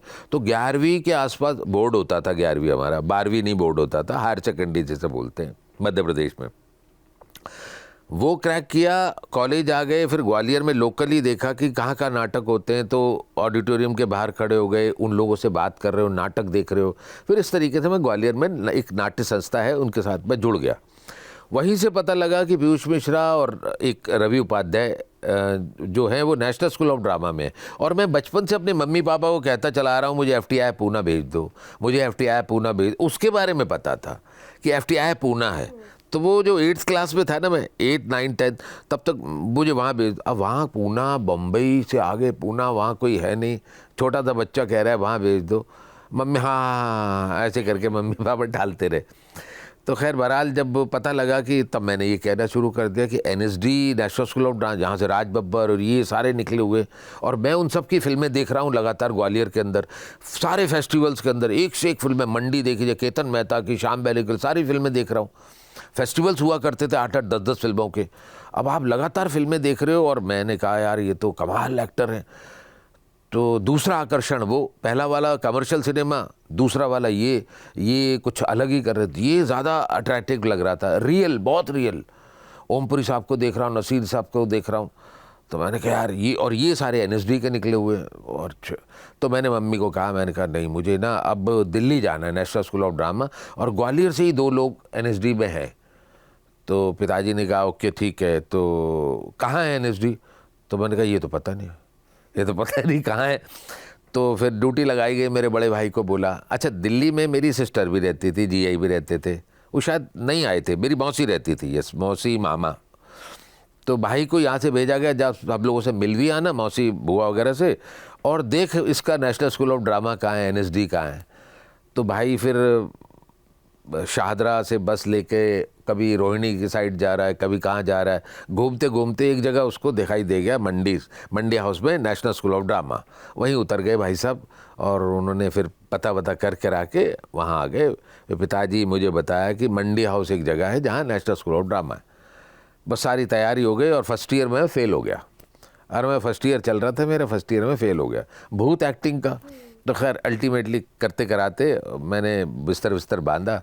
पिताजी ने कहा बहन है तुम्हारी, वहाँ चले जाओ और देखो फिर क्या कर सकते हो। NSD आया, NSD आके पता लगे कि यहाँ तो प्रोफेशनल 6 नाटक आपको किए हुए होने चाहिए, नॉट स्कूल का कॉलेज का नहीं चलेगा, प्रोफेशनल 6 नाटक आपको करना चाहिए, तब आपको फॉर्म देंगे, फॉर्म फिल करो, फिर डिसाइड होगा कि आपको हम लें भी या नहीं लें। तो बड़ा कठिन है, अब 6 नाटक तो हमारे पास है नहीं, अब क्या करें। अब बिस्तर उठा के ग्वालियर से आ तो गए हो आप दिल्ली, अब दिल्ली आके क्या करो। अब मम्मी पापा ने भेज भी दिया है, तो आधा संघर्ष तो पूरा हो गया, अब क्या करें। खैर बहरहाल कुल मिला के फिर हम वहाँ श्री राम सेंटर है दिल्ली में, तो वहाँ जाना हुआ। वहाँ नोटिस बोर्ड पे देखा कि वहाँ लिखा हुआ है 1 साल की एक्टिंग वर्कशॉप होगी, और दिल्ली का बहुत वेल नोन मतलब थिएटर ग्रुप था संभव, जिसके डायरेक्टर थे अंकुर जी। तो इस तरीके से फिर हमने 1 साल का एक्टिंग कोर्स वहाँ ज्वाइन कर लिया, और बहुत मज़ेदार। और फिर वो यात्रा 1986 में वो यात्रा शुरू हुई, और वो आज मैं आपके सामने हूँ। और कार्तिक आर्यन या पीयूष मिश्रा से आपने कभी उनसे डिस्कस किया? पीयूष भाई से बहुत सारी बातें हुई, उनसे मिला करता था, वो पास आउट कर चुके थे, उनसे मिलता रहा। अब वो भी बाहर आ चुके थे, वो भी सोच रहे थे क्या किया जाए। अब वो क्या किया जाए वो सोच ही रहे हैं। फिर वो बीच में बॉम्बे भी चले गए थे, एक नुक्कड़ नाटक आता था, एक सीरियल का नाम था नुक्कड़, उनमें उन्होंने काम किया था, रवि उपाध्याय थे। तो मतलब उनके संपर्क में रहता था, शायद कुछ अच्छी बातें करता। मुझे सीनियर्स लोगों के साथ बैठने में बड़ा मज़ा आता था। कार्तिक आर्यन को तो मैं जानता भी नहीं था, ये पीयूष भाई हैं। जब तक मैं बॉम्बे नहीं गया था, बॉम्बे भी जाने के काफ़ी सालों के बाद मैंने एक फ़िल्म की थी सुभाष घई की, कांची। तो कांची के अंदर जो मेन लीड प्ले कर रहे थे वो कार्तिक आर्यन थे, एंड मिस्टी एक्ट्रेस है कलकत्ता की। सो मैं उसमें मेन नेगेटिव, ज़्यादा सीन नहीं थे बट नेगेटिव रोल था, वो कर रहा था। कार्तिक और हम लोग जब सीन कर रहे थे तो बीच में ब्रेक हुआ, फिर हमने आपस में बात की। कार्तिक से मैंने पूछा ओके, मैंने कहा और क्या क्या कर रहे हो या क्या किया आपने, कहाँ से हो आप? तो मैं ग्वालियर से हूँ। हाँ, मैं हिल गया, ग्वालियर से हो? तो हाँ, ग्वालियर से हूँ सर। तो मैंने कहा अच्छा, तो क्या की? तो उन्होंने बताया कि मैंने ये फिल्म की, ये फिल्म की। तो मैंने कहा अरे वाह क्या बात है। तो मैंने कहा ग्वालियर में कहाँ रहते थे? उन्होंने बताया वहाँ रहते थे। पापा ये, मम्मी, ओह वाह। तो एकदम एक फिर उसके बाद मैंने कार्तिक की वो फिल्में देखी जो लास्ट टाइम मैं नहीं देख पाया था, जिसके बारे में उन्होंने बताया। तो मैंने कहा यार ये तो बहुत बढ़िया फैंटास्टिक एक्टर है, तो बहुत बढ़िया कर रहे हैं। तो ग्रेजुअली धीरे धीरे तो हमें तो क्या था कि हमें तो जो मिलता रहा, जैसे जैसे मिलता रहा, हमने किसी चीज़ के लिए वेट नहीं किया। क्योंकि मैं अब आपकी क्वेश्चन के अंदर से ही मैं बहुत सारी बातें फैला रहा हूँ। मैं एक्चुअली मैं 36-37 साल की उम्र में बॉम्बे गया था। तब तक मेरे 2 बच्चे पैदा हो चुके थे, मेरी वाइफ दिल्ली में थी। तो मेरे लिए लड़ाई बहुत ज़्यादा बड़ी थी। मैं बैचलर नहीं था या अकेला नहीं था, अनमैरिड नहीं था कि भाई ठीक है, अब जैसे आप ग्वालियर से दिल्ली आए थे, अब पूरा खुला दिल्ली है। अब ऐसे ही बॉम्बे वाला था नहीं, जिम्मेदारियां बोझ तो ज़्यादा ही थे। तो फिल्में देखी, कुछ देख ली, ठीक है, नहीं देख ली तो ठीक है, जो काम आया उसके एक्सेप्ट कर लिया, करने की कोशिश की, बेहतर कैसे कर सकता हूँ। तो जो जो मिलता रहा, चाहे टेलीविज़न पे मिला, चाहे सिनेमा में मिला, एक एक सीन मिले मुझे, ओके ठीक है। क्योंकि मैं किसी फिल्मी बैकग्राउंड से तो आ नहीं रहा हूँ, और मुझे मालूम है मेरे जितने भी सीनियर्स हैं उनका भी यही इतिहास है। कोई आपको मेन लीड में मेन थोड़ी ना दे देगा। हाँ, कुछ के साथ हुआ है, कुछ एक्टर्स के साथ हुआ है, तो मैं उसका वेट नहीं कर सकता। मेरे लिए था आपको जो मिल रहा है आप जाइए और उसमें बेहतर करने की कोशिश करिए, ताकि सामने वाले को ये लगे कि नहीं यार इसे बड़ा काम दे सकते हैं। और ऐसा हुआ, टाइम ज़रूर लगा लेकिन ऐसा होता है। जो हमारा एक पूरा सफ़र होता है उसमें हम तो अपने सपने के पीछे भागते हैं, लेकिन जो हमारा जीवन साथी होता है वो भी एक स्तंभ की तरह, एक पिलर की तरह हमारे साथ खड़ा रहता है। क्योंकि एक्टर की लाइफ में ये निश्चित नहीं होता है कि कब आपको बहुत बड़ा रोल मिल जाए और कब आप सुपरस्टार बन जाए। फिर भी हमारा जो लाइफ पार्टनर होता है हमारे साथ खड़ा रहता है, तुम करो, सपना अपना जियो, हम हैं। तो आपकी वाइफ का आपके इस पूरे सफ़र में कितना रोल, क्या रोल था? बहुत सही आपने, एक्चुअली में जो शब्द मैं बोलने जा रहा था वो आपने बोल दिए। बहुत बड़ा रोल है पहली बात मेरी पत्नी का। और मैं सच कहूँ आपको कि मैं जब NSD रेपेट्री में काम कर रहा था, मुझे ख्याल ही नहीं था कि मुझे बॉम्बे जाना है। एक वो टाइम है जब मैंने आपको बताया कि जब मैं सिनेमा से इतना आकर्षित, इतना प्रभावित था कि मुझे लगता है सिनेमा किया जाए। और धीरे धीरे ग्रेजुअली जैसे जैसे आप काम कर, अमेच्योर थिएटर है और एक रेपेट्री कंपनी के जो थिएटर मतलब रेपेट्री कंपनी में जब आप काम करते हैं तो थोड़ा सा प्रोफेशनल हो जाता है। तो मैं Shri Ram centre repertory company, DAT repertory company, NSD, वहाँ पर काफ़ी सारे आपको मतलब अभाव में, मतलब कि आपको मुफलिसी में थिएटर नहीं करना, वहाँ पर सब कुछ है, जो चाहिए आपको सब मिलेगा। तो वहाँ बड़ा थिएटर, मतलब बड़ा सब कुछ बड़ा बड़ा हो रहा है। तो इतना आनंद, इतना मज़ा, इतना सब कुछ आ रहा है, दर्शकों का प्यार मिल रहा है। मेरा तो मतलब मुझे लग रहा था मैं बहुत सारे डिफरेंट रोल्स प्ले कर रहा हूँ। और मुझे लगता है कि प्लीज़ कोई मुझे कहे ना कि मुझे बॉम्बे जाना है। मेरी फैमिली यहाँ, बच्चे यहाँ पढ़ाई कर रहे हैं। अब बॉम्बे जाके अब नए सिरे से वही, फिर वो बड़ा मुश्किल होगा। क्योंकि सारे एक्टर आके अब इसे हारना कह सकते हो आप कि मैं हार रहा था। मुझे लग रहा था मैं सिनेमा, अगर आपको एक्टिंग करनी है, मुझे एक्टिंग करनी थी ना शुरुआत में, तो एक्टिंग तो मैं कर ही रहा हूँ, NSD में कर रहा हूँ, डिफरेंट रोल्स प्ले कर रहा हूँ, तो अब और क्या बचता है मेरे लिए। मैं तो बहुत खुश था वहाँ पर। लेकिन हमारे national school of drama NSD repertory की मजबूरी एक्टर के साथ ये है कि आपको 6 साल से ज़्यादा NSD रेपेट्री रखता नहीं है। एक्टर वहाँ पर 6 साल से ज़्यादा नहीं रह सकता। और वो भी जब फर्स्ट ईयर में जब NSD रेपेट्री में आता है तो वो पहला 1 साल का कॉन्ट्रैक्ट दिया जाता है फॉर ऑब्जर्वेशन, कि अगर आप सब कुछ नॉर्म्स के हिसाब से सही चल रहे हैं तो ठीक है, हम आपका कॉन्ट्रैक्ट रिन्यू करेंगे, अदरवाइज़ बाय बाय टाटा नमस्ते जाओ। फिर 2 साल का देते हैं। तो इस तरीके से करते करते अब जैसे ही मेरे 6 साल नज़दीक आ रहे थे, 5वां साल, 4था साल एंड चल रहा था, घंटी बजनी शुरू हो गई, अब क्या। तो फिर ऐसे में फिर वाइफ ने बोला कि, मैंने कहा यार मैं क्या करूँगा, और दिल्ली में थिएटर में पैसा इतना है नहीं, रेपेट्री है जो दे पाती है आपको। तो मैं किसी किराने की दुकान पे या कहीं नौकरी तो मैं करूँगा नहीं, अब क्या करूँगा, मुझे तो यही सब आता है, अब क्या करूँ। तो वाइफ ने तब कहा कि नहीं, आपको बॉम्बे जाना चाहिए, आप यहाँ की चिंता मत करो, उसके लिए हम सोचते हैं, विचार करते हैं। फिर मम्मी पापा जो ग्वालियर में थे उनसे रिक्वेस्ट की कि आप प्लीज़ आ जाओ, दिल्ली आ जाओ, बच्चों के साथ, मेरी वाइफ के साथ रहो, और मुझे बॉम्बे जाना है, बॉम्बे जाने का मार्ग प्रशस्त करो। तो उन्होंने कहा बेटा कोई बात नहीं है, हम आते हैं। तो मम्मी पापा ग्वालियर से अपने आप को पूरी तरीके से निकाल कर दिल्ली में स्थापित किया उन्होंने अपने आप को, मेरी वाइफ के साथ रहे। और वाइफ ने कहा जो सपना आपने बचपन से देखा था 8वीं क्लास से, अब वो वक्त आ गया और आप जाओ, बॉम्बे जाओ। तो उनका बहुत बड़ा रोल है। और मैं इस तरीके से दिल्ली बॉम्बे, आज भी मेरी पत्नी है, मेरे बच्चे दिल्ली में ही है, और मैं दिल्ली बॉम्बे ट्रैवल करता हूँ। रहता है। और अगर जो हम सपना बचपन से देख रहे हैं, अगर हम वो पूरा कर रहे होते हैं ना, तो हमारे चेहरे पे हमारे एक अलग मुस्कान होती है, और अगर हम खुश होते हैं तो फिर हम पूरे परिवार को खुश रख पाते हैं। तो वो लोगों को भी दिखता है। वो क्या होता है, जिसको जिस चीज़ में इंटरेस्ट होता है, जैसे आपको एक्टिंग में इंटरेस्ट है, तो जब आप एक्टिंग की बात करेंगे ना, तो आंखों में एक अलग चमक आ जाएगी। वो तो है ही। जी।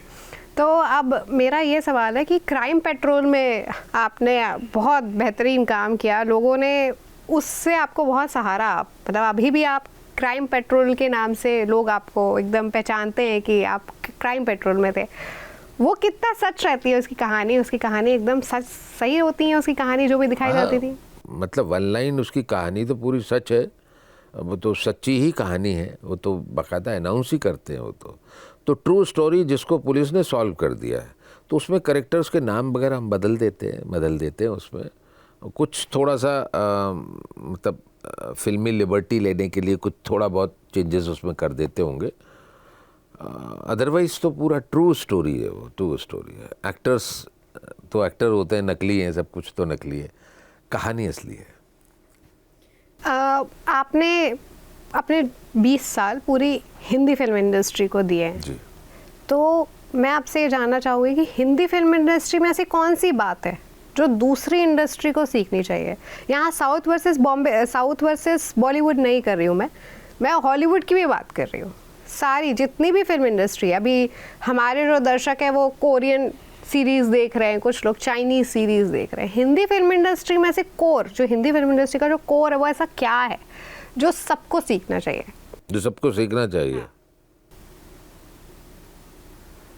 मतलब आप एक तरफ कोरियन सिनेमा की बात कर रहे थे कि? मैं ये कह रही थी कि हमारे दर्शक बट रहे हैं, जो हिंदी दर्शक थे वो आप सब देख रहे हैं। हाँ। लेकिन हिंदी सिनेमा में ऐसी कौन सी बात है, क्योंकि आपने 20 साल हिंदी सिनेमा को दिए हैं, तो हिंदी सिनेमा में ऐसी कौन सी बात है जो दूसरी फिल्म इंडस्ट्री में नहीं है? नहीं, सब में सब कुछ बात है एक्चुअल में देखा जाए। जो दर्शक होता है ना कि आपको ब्लू कलर पसंद है, मुझे ब्लैक पसंद है, तो वो तो अपनी अपनी चॉइस है।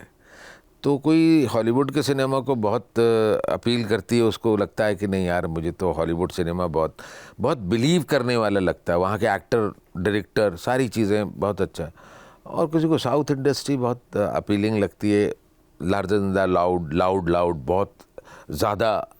और यहाँ थोड़ा हर हिंदुस्तानी सिनेमा के अंदर सभी तरीके का काम है, लाउड भी हो रहा है और एक्सपेरिमेंटल सिनेमा भी बन रहा है, रियलिस्टिक काम हो रहा है। कुछ डायरेक्टर हैं जो कहते हैं बहुत रियल करो सर, लगना चाहिए बिल्कुल।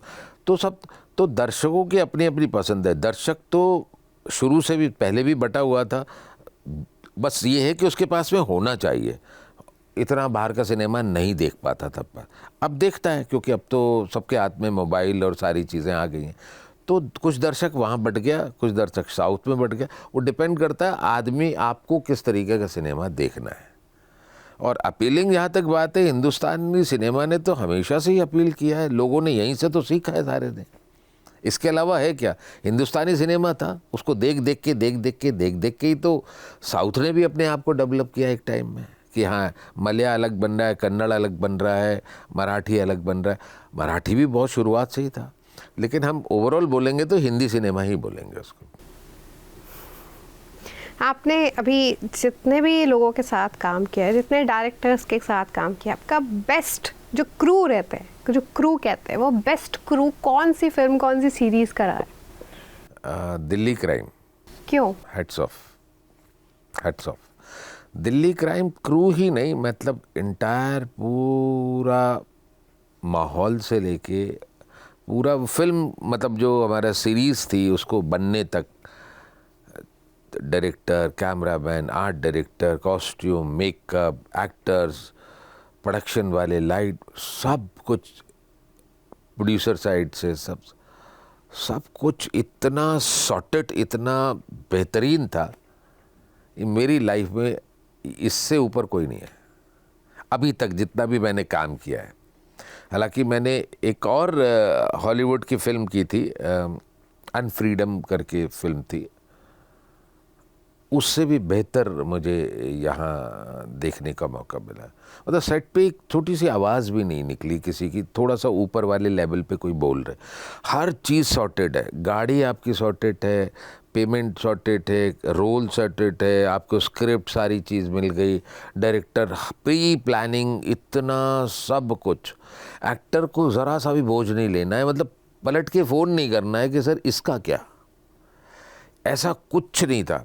उसी का नतीजा है कि एक्टर सिर्फ और सिर्फ अपने रोल पे कंसंट्रेट कर रहा है, अपने रोल को बना रहा है, अपने रोल को समझ रहा है। डायरेक्टर की जो उसने लाइंस दी हुई हैं, डायरेक्टर ने आउटलाइन की, इनका ध्यान रखना है, उनको फॉलो करते हुए अपने रोल को बनाकर और उसको प्रेजेंट कर रहा है।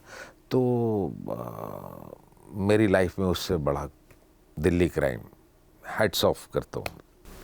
उसके अलावा अगर मैं को एक्टर्स की बात करूँ तो दिल्ली क्राइम, नहीं, अच्छा, जो आपके पूरे ओवरऑल को एक्टर्स रहे हैं, सबसे बेहतरीन किसका मज़ा आया है काम करने में? अब इतना बड़ा नहीं बता पाऊंगा, बट दिल्ली क्राइम भी ठीक था। हर जगह कुछ खट्टे मीठे लोग मिलते रहते हैं, तो कभी उस पर ध्यान देना नहीं चाहिए, आप अपने काम पे ध्यान दो। हर तरह के लोग होते हैं ना, हम मार्केट में भी निकलते हैं, आप देखिए आपकी लाइफ में भी होंगे, तो हम तो सफ़र में हैं, सफ़र में जो हर तरह के रंग बिरंगे लोग मिलते हैं आप अपना काम करते चलो, बात खत्म। आप बता रहे थे, अभी हम जब इंटरव्यू से पहले डिस्कस कर रहे थे, तो आप हमें बता रहे थे कि जो शाहरुख खान की जो पहले आई थी, सबसे पहली, उसमें भी आप उनके साथ थे। उसके बारे में थोड़ा सा सबसे पहले क्या है? डॉन से पहले भी आप शाहरुख खान के साथ काम कर चुके हैं। दिल्ली की बात है, 89 में एक फिल्म रिलीज हुई थी, आज भी यूट्यूब पे है, any which gifts those ones करके, आर्किटेक्ट के लाइफ के ऊपर एक घंटे 1.5 घंटे की फिल्म है वो। तो मैं जब दिल्ली में संघर्ष कर रहा था, मतलब एक्टिंग सीख रहा था, तो पैसे वैसे इतने थे नहीं, तो कोशिश रहती थी कि कहीं से, और चूँकि टेलीविज़न ठीक ठाक स्पीड में चल रहा था, दिल्ली में टीवी हम लोग के बाद से ना धड़ाधड़ बन रहा था, तो हमारे सीनियर सब लोग काम कर रहे हैं टीवी में, बड़े बड़े, और उसमें अगर आप जाते हो तो 500 रुपये अगर आपको मिल जाए बहुत बड़ी बात है।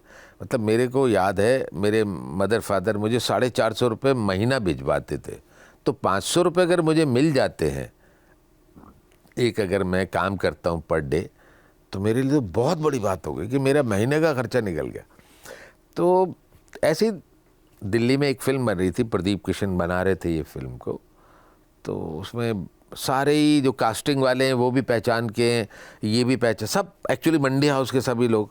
तो मैंने भी उनसे कह दिया मेरे लिए भी कुछ देख लेना अगर मैं कहीं फिट होता हूँ। तो मुझे याद नहीं पड़ता, सिर्फ एक बार मीटिंग के लिए गए थे हम लोग, बॉबी बेदी शायद प्रोड्यूसर थे जिन्होंने बैंडिट, शायद वही थे, आप, मुझे याद नहीं है ठीक से। तो बस उसके बाद में गए और हमारा सिलेक्शन हो, तब वहाँ पर एक रोल मैं कर रहा था, स्टूडेंट का रोल, बहुत सारे स्टूडेंट थे, शाहरुख खान साहब भी एक रोल उस फिल्म में कर रहे थे, बट मेन रोल कर रहे थे ऋतुराज, एक एक्टर है ऋतुराज, और अरुंधति राय जो वो मेन लीड में थे। तो शाहरुख साहब भी वो एक रोल प्ले कर रहे थे। तो उस टाइम पे आपकी थोड़ी सी बातचीत हुई थी उनसे? हाँ, बात क्यों नहीं होती, बात तो पता नहीं होता ना कौन क्या कब क्या कैसे। तो जब डॉन में आप लोग मिले थे जी, तो तब उस बारे में बात हुई थी क्या? बिल्कुल हुई थी, बिल्कुल हुई थी, बिल्कुल हुई। और एक्चुअली क्या है कि ना, मैंने 40-50 दिन, पता नहीं 40 दिन शायद इस फिल्म की शूटिंग की होगी, या 30 दिन, या भी कुछ याद नहीं है एनी फिल्म की। तो इस पूरे प्रोसेस में काफ़ी सारे लोगों से मिले, उसमें से फिर शाहरुख खान साहब की वो फौजी आ गया, कर्नल कपूर साहब बना रहे थे, उसका ऑडिशन टाइप वो भी ले रहे थे, तो मैं उनके पास भी गया था जब फौजी में जब मेन रोल शाहरुख साहब कर रहे थे। बहुत सारे सीरियल्स शाहरुख साहब ने यहाँ 2-3 किए जब बैक टू बैक धीरे धीरे, तो वो उनकी जब जर्नी देख रहा था ना, ओहो ये बहुत अच्छा कर रहे हैं, तो कमाल कर रहे हैं शाहरुख, उस शाहरुख के सभी फ़ैन हो गए थे शाहरुख के उस फौजी देख के। फिर दूसरा केबल आया, फिर सर्कस आया, तो ये धीरे धीरे ऊपर ऊपर चढ़ते चले जा रहे हैं। और उसके बाद दीवाना आई, तो दीवाना सिनेमा हॉल में बैठकर मैंने अपनी आंखों, मेरी वाइफ साथ में थी, तो मैं किस्से तो बताया ही करता था, तो वो एक एक किस्सा मुझे याद है जो शाहरुख साहब के साथ में उस इन दोनों हमारी बातचीत होती थी। तो ग्रेजुअली जिस तरीके से उनका डेवलपमेंट देखा ना, और सिनेमा हॉल में मतलब स्टार बन के ऋषि कपूर के साथ में वो नाच, मतलब इधर हीरोइन है, मतलब बिलीव नहीं हो रहा था, और ब्लेसिंग निकल रही थी उनके लिए, वाह यार क्या बात है। और उसके बाद देखिए आप, धीरे धीरे स्टार से सुपरस्टार बने। और उस टाइम में जब मैं बॉम्बे चला गया तो मुझे एक कास्टिंग डायरेक्टर है नंदिनी, थैंक यू नंदिनी, और नंदिनी ने मुझे बोला कुलदीप जी डॉन फिल्म बन रही है, एक्सेल बना रहा है, शाहरुख खान साहब उसमें मेन रोल कर रहे हैं, तो क्या एक सीन है फिल्म में करोगे? अरे मैंने कहा बिल्कुल करेंगे। नेकी और पूछ पूछ, एक सीन जब दूसरी फिल्मों में कर सकते हैं तो ये तो शाहरुख साहब के साथ है। और शाहरुख साहब के साथ तो मैं दिल्ली में भी उनके साथ फिल्म, पहली फिल्म, अच्छा मैंने शायद पहली बार कैमरा फेस भी किया था, ऐसा याद आ रहा है मुझे, ठीक से याद नहीं है। तो मैंने कहा मैं तो बिल्कुल, आप यस पैसे वैसे, मैंने कहा जो देने दे दो आप जो देने दो, और मैं कर रहा हूँ। तो तब कोई ऑडिशन नहीं किया था मैंने, मुझे अच्छे से याद है। तो एक दौर था वो कोई ऑडिशन नहीं होता था, मतलब ऑडिशन तो बाद में, पहले तो आप फोटोग्राफ्स देते हैं, या आपको व्यक्तिगत रूप से पर्सनली कौन जानता है जिन्होंने आपका दिल्ली में काम देखा हुआ है ना। तो नंदिनी भी दिल्ली से ही थी, तो उन्होंने मेरे पे बिलीव किया और डायरेक्टर को दिखाया, फरहान को, उन्होंने कहा ठीक है ये करेंगे। तो जब हम डॉन के सेट पे मिले तो शाहरुख साहब काफ़ी देर से देख रहे थे। एक्चुअली शाहरुख साहब का कोई स्टाफ का कोई होगा, मेरे साथ गाड़ी में था, मैं किसी को एक्टर से कुछ बात कर रहा था, तो उन्होंने कहा अगर ये सब सच है मेरा साहब पहचान जाएंगे आपको। तो मैंने कहा मैं झूठ थोड़ी ना बोलूँगा। उन्होंने कहा ठीक है। तो बस फिर उन्होंने कहा कि ठीक है। तो हम जब सेट पे पहुँचे, गुजरात में कहीं बीच पे हम जा रहे थे बॉम्बे से, तो मुझे डायरेक्टर ने बुलाया और कहा कि आइए सर।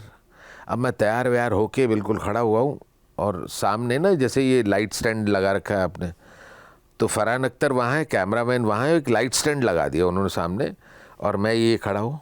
और मुझे बोला कि सर आप रिहर्स कर लो, एक बार लाइनें बोलो। और मैंने फरहान से पूछा, मैंने कहा वो शाहरुख खान साहब वो कहाँ है? वो उनके साथ ही तो होना था सीन, एक्साइटमेंट ही ख़त्म कर रहे हो आप तो मेरा यार। उनको लेके तो मैंने इतने ख्वाब, इतनी सारी चीज़ें जोड़ ली उनको लेकर, और आप कह रहे हो ये लाइट स्टैंड ये शाहरुख खान है। तो मैंने कहा ये, तो कह रहे हाँ। मैंने कहा वो आए नहीं क्या या उनका हो गया? सो बोले कि नहीं वो हैं, वो आ रहे हैं, अभी मेकअप चल रहा है उनका, तो आप करो सर आप करो। तो कैमरा सामने लगा के मेरी लाइनें उन्होंने कहा, मैं क्या बोलूँ, तो उन्होंने मेरी लाइनें उन्होंने शूट कर ली। उन्होंने कहा शॉट हो गया, उन्होंने कहा कि ठीक है सर। अब फरहान ने बोला कि अब आप टेंट में बैठिए, बुलाते हैं आपको। अच्छा, उस अगर आपने डॉन फिल्म देखी हो तो आपको दिखाई देगा मैं खड़ा हूँ, और उसके साथ ही मेरा राइट साइड में मेरा एक बेटा खड़ा हुआ है। वो मेरा बेटा था, वो फ्रेम में खड़ा है। अब वो भी दिल्ली थिएटर से है, और बॉम्बे में वो भी स्ट्रगल कर रहा है। अब वो कल से, मतलब काफ़ी समय से मुझे ये बोल रहा था कि कुलदीप सर अगर आपको वो जानते हैं शाहरुख साहब, और आपकी बात हो जाए तो प्लीज़ मुझे ज़रूर बुला लेना सर, मुझे ज़रूर बुला लेना। तो मैंने कहा यार ठीक है। तो मैंने कहा आप देखो, वो कह रहे क्या हुआ सर? मैंने कहा देखा वो शाहरुख साहब तो है ही नहीं, हमने अपना शॉट दे दिया और हम बैठ गए। अरे यार क्या हुआ? एनीवे जो भी कुछ बात हुई। अब उसके बाद शाहरुख साहब को बुलाया गया। अब शाहरुख साहब को यहाँ बुला लिया और वही अगेन वही डंडा लाइट स्टैंड लगा दिया उन्होंने। तो ऐसा मैं सोचता हूँ, तो उन्होंने कहा होगा कि वो जयराज का रोल जो प्ले कर रहा है वो एक्टर आए नहीं या क्या है, या कर गए, क्या हुआ। तो उन्होंने कहा हाँ है। तो उन्होंने कहा यार बुलाओ उनको। ऐसा मैं सोच रहा हूँ, क्योंकि उसके इमीडिएटली बाद एक असिस्टेंट भागती हुई आए, कुलदीप सर आप आइए, सेट पे आपको बुला रहे हैं। तो ऐसा मैं प्रेडिक्ट कर रहा हूँ कि ऐसा हुआ होगा कि भाई चलो ठीक है, सर के साथ रिहर्सल हो जाएगी। और मैं आया और सेट पे आया। अब शाहरुख साहब सामने बैठे, मैं यहाँ खड़ा हूँ, और वो मेरा बेटा जो बना था वो भी आ गया एक्साइटेड कि यार शाहरुख साहब को देख रहे हैं। अब हम लोग ये 6 कदम की दूरी पे और मैं देख रहा हूँ उन्होंने ग्लास लगाया हुआ है। अब मैं सोच रहा हूँ कि क्या बात करूँ उनसे, क्या बात करूँ, नॉर्म्स तो नहीं तोड़ दूंगा मैं। एक्साइटमेंट फुल है, भरा हुआ है कि जाऊँ जाके बात कर लूँ, जाऊँ जाके बात। और इससे पहले मैंने ना अपने दोस्तों को भी बता दिया था कि मैं ऐसी ऐसी फिल्म करने जा रहा हूँ शाहरुख के साथ। तो उन्होंने कहा अरे कुलदीप तो यार यू आर सो लकी यार, हम तो कर ही नहीं पाए। जबकि फौजी किए हुए बहुत सारे एक्टर्स थे, जिन्होंने फौजी किया था वो बॉम्बे में थे, बट शाहरुख के साथ ना मिल पा रहे, ना फिल्म कर पा रहे, ना उनको फिल्म ऑफर हो रही है। अगर मिलेगी तो मज़ा आ जाएगा। और शाहरुख साहब तो तब प्रोड्यूसर भी हो गए थे, अशोका और पता नहीं कितनी सारी फिल्में भी आ रही थी। हर आदमी, हर दिल्ली से, मतलब वो आदमी जो थिएटर उनके साथ करता था या एक दूसरे से परिचित थे, बट मिल नहीं पा रहे थे। तो इससे अच्छी अपॉर्चुनिटी तो मिलेगी नहीं। सो सारे बोलते थे यू आर सो लकी, जाना बात कर लेना सब कुछ। मैंने कहा बट अब शाहरुख साहब सामने आया, अब वो लाइन कर रहे हैं, अपनी लाइन रिहर्सल कर रहे हैं और डायलॉग बोल रहे हैं। फिर उनको ब्रीफ केस फेंकना था कुछ ऐसे, तो ब्रीफ केस, फिर वो लाइन रिहर्सल करते हुए थोड़ा आगे आते थे, वहाँ से चलते हुए आगे। तो ये सब मैं सोच रहा हूँ, ये मेरे पॉइंट ऑफ व्यू से चल रहा है कि शायद वो रिकॉग्नाइज करने की कोशिश तो नहीं कर रहे। अब 89 से 2006 बहुत साल हो गए, मेरी बॉडी चेंज हो गई, मेरी आवाज़ चेंज हो गई, सारी कुछ हो गया होगा। खैर बहरहाल सीन करना शुरू किया। फिर इन बिटवीन ऐसा हुआ कि मेरे पास छाता नहीं था, शाहरुख साहब के साथ छाता था, उनका बॉय था, सब कुछ था। और अचानक शाहरुख साहब किसी को कुछ बोल रहे थे, ऐसे कुछ ऐसे, तो हमें समझ हम कुछ बोल रहे होंगे, चलो थोड़ी देर में छाता आ गया। सर छाता, धूप में हो रहा था, 12 बज गए होंगे दिन के, सन ऊपर था। सर छाता। तो मैं कहा नहीं यार छाते की क्या ज़रूरत है, सब बढ़िया है, सब बढ़िया है। कह नहीं सर छाता आपके लिए। मैंने कहा नहीं चाहिए यार, सब बढ़िया हो रहा है, सब ऐसा हो रहा है, क्योंकि हम बेसिकली थिएटर वाले आदमी हैं ना, तो ठीक है। तो मैंने ऐसे कहा, शाहरुख साहब से कुछ बोल रहे थे उधर, तो मैंने ऐसे कहा नहीं चाहिए यार। तो मैंने उधर देखा शाहरुख साहब की तरफ, तो उन्होंने ये हाथ था, तो उन्होंने कुछ ऐसा सा किया कि ले लो, कुछ ऐसे कुछ उनका ऐसा रिएक्शन था कुछ कि आप डिज़र्व करते हो। मतलब कहना का मतलब ये है कि आपको लेना चाहिए, क्योंकि आप भी एक्टर हो, मैं भी एक्टर हूँ। वहाँ सन हो रहा है, धूप हो रही है, सारी चीज़ें हो रही है, और प्रोडक्शन की तरफ से आपको प्रोवाइड किया जा रहा है, तो लो उसे। तो मैंने कहा यार भाई दे दे अब तो दे।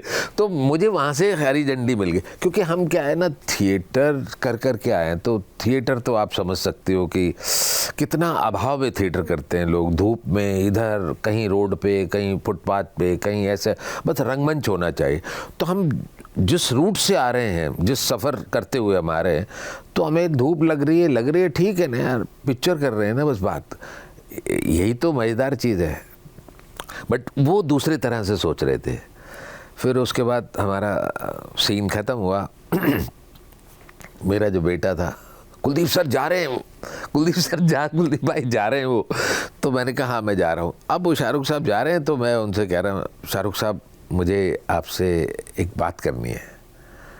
तो उन्होंने कहा दिल्ली से कब आया। ये वर्ड था उनका पहला, दिल्ली से कब आया। तो आप बिलीव करेंगे, तो मुझे लगा, मैंने कहा सर आप कैसी बात कर रहे हैं, आप तो ऐसे कह रहे हैं जैसे आपको सब याद हो। दिल्ली से कब आया, अगेन रिपीट किया, दिल्ली से कब। मैंने कहा हो गए मुझे कुछ 4 साल हो गए, 5 साल हो गए। अच्छा क्या कर रहे हो। मैंने कहा साहब मुझे आपको बहुत सारी बातें करनी है, मैं आपके साथ चल सकता हूँ ना, मैं आपके साथ जा सकता हूँ ना, उधर टेंट में जा रहे हो आप, मैं चल सकता हूँ ना। तो उन्होंने कहा आ जाओ। तो मैं उसके साथ साथ, तो वो लड़का मेरा जो दोस्त, कुलदीप भाई मैं भी चलूँ, कुलदीप भाई मैं, अब मैंने कहा यार आ जा तू भी, अब आ जा। अब उनकी परमिशन के बिना तो खैर फाइनली उनके टेंट में गए। फिर वहाँ पर हमने बातों का जो सिलसिला शुरू किया। तो अभी थोड़ी सी बातें ही हो पाई थी हमारी, तो इतने में पीछे से एक असिस्टेंट की आवाज़ आई टेंट के बाहर से, कुलदीप सर। मैंने कहा आवाज़ एक बार और आई, कुलदीप सर। तो मैंने शाहरुख साहब को देखा, तो ऐसे ही शायद उन्होंने कुछ इशारा किया नहीं। मैंने कहा मैं 1 मिनट होके आता हूँ। बाहर गया तो असिस्टेंट कहने लगी कि सर, अरे सर आप अंदर चले गए सर, आप उनके साथ अंदर चले गए सर। तो मैंने कहा क्यों, क्या हुआ? नहीं सर उनको वैसा चाहिए वैसा चाहिए। मैंने कहा मैं उनसे पूछ कर गया हूँ मैम, मैं पूछ कर गया हूँ, ऐसे नहीं गया हूँ मैं उनसे, उन्हें परमिशन लेके गया हूँ कि नहीं वो कॉन्सेंट्रेट करें, ये कोई नहीं ऐसा वैसा। मैं कहा आपको क्या मालूम है, हमारा दिल्ली का उनके साथ में कोई रिलेशनशिप है, संबंध है हमारा, तो ऐसे ही नहीं। और अभी भी मैं पूछ कर गया हूँ। आप चीज़ों को इस तरीके से मत सोचो कि यार एक सीन किया है आपने तो आपकी ये हिम्मत की आप सुपरस्टार के पास में चले गए। तो मैंने कहा ड्यू रिस्पेक्ट, मैं बाकायदा पूछ कर गया हूँ, उनका मेरा संबंध था, उन्होंने परमिट किया, मैं आ गया हूँ। अगर आपको लगता है कि मैं चला जाऊँ यहाँ से तो ठीक है, थैंक यू सो मच, मैं यहीं से निकल जाता हूँ, अब आप देख लीजिए। नहीं सर नहीं नहीं please please please please sir आप जाइए, सर आप जाइए, मेरी मतलब ड्यूटी तो होती है सबकी, सर प्लीज़ चले जाइए, आप चले जाइए, मैं आपका रिस्पेक्ट कर रही हूँ सर, रिक्वेस्ट कर रही हूँ आप। हाँ ठीक है कोई बात नहीं। तो फिर मैं अंदर गया तो पूछा शाहरुख सर क्या हुआ? तो मैं कहा नहीं सर, मैंने कहा थैंक यू, कभी और मुलाकात होगी तो बात करेंगे, अभी मैं चलता हूँ, आप प्लीज़ कॉन्सेंट्रेट करिए। उन्होंने कहा ठीक है थैंक यू, बस फिर मैं निकल गया। ये हमारा डॉन के सेट पे ये हुआ, क्योंकि अभी फिल्म स्टार्ट ही हुई थी, मतलब 1-2 दिन कह सकते हो आप, या 10-12 दिन की शूटिंग हुई होगी। तो कोई भी एक्टर होता है वो उनके काम करने का स्टाइल हो, उन्होंने मुझसे कुछ नहीं कहा, वो एडी ने, असिस्टेंट डायरेक्टर ने मुझसे बोला, उन्होंने तो पूरी रेस्पेक्ट दी। अब वो चाहते तो मुझे रोक भी सकते थे कि रुक जाओ, या फिर उन्होंने वही किया जो उनको उस वक्त लग रहा था कि नहीं, क्योंकि आप सेट पे अभी अभी आए हो, तो आप एक्टर जो है पूरा अपने फालतू की चीज़ें नहीं चाहिए ना, आप अपने फोकस होके आप अपने रोल पे कंसंट्रेट कर रहे हैं, है ना। तो मुझे नहीं लगता कि उन्होंने कुछ गलत किया, मुझे पूरी रिस्पेक्ट और सम्मान दिया और मुझसे सब पूछा उन्होंने। देखिए मुझे फिल्म दिलवा देते या मुझे काम दे देते, ये मैटर थोड़ी ना करती है, जो जितना उनका गुड जेस्चर था उन्होंने मेरे साथ किया। उन्होंने पहचान भी लिया, बहुत बड़ी बात है, बहुत बड़ी बात है। उन्होंने यही कहा कि दिल्ली से कब आए, तो बड़ी बात है। और मैं वही मैं हूँ, जब मैं शुरुआती दौर में जब बॉम्बे गया था तो मेरे बच्चे छोटे छोटे थे, तो मई जून की छुट्टियों में बॉम्बे आते थे, तो शाहरुख, मेरा बड़ा बेटा तो शाहरुख का दीवाना था, तो पापा, तो उनका जो बांद्रा में घर है मन्नत, तो इवनिंग में वो इत्तेफाक से, मतलब उस दिन पता नहीं क्यों, तो आ गए दरवाजे के बाहर और बेटा खड़ा हुआ है, मैं भी उसको दिखा रहा हूँ, मैंने कहा वो देख रहा है उनको, मैं भी खड़ा हूँ। ये डॉन करने से पहले की भी बात है और डॉन करने के बाद की भी बात है, दोनों टाइम मैं उनकी बिल्डिंग के बाहर खड़ा होकर, और मैं कहता था अब मैं क्या करता, मतलब वो ठीक है, सफ़र है सबका अपना। उसके बाद कभी मुलाकात हुई? कभी नहीं, कभी नहीं। बच्चों में एक्साइटमेंट था कि मुझे एक बार पापा उनका घर दिखाओ, तो चलो, तो इत्तेफाक से वो आ गए।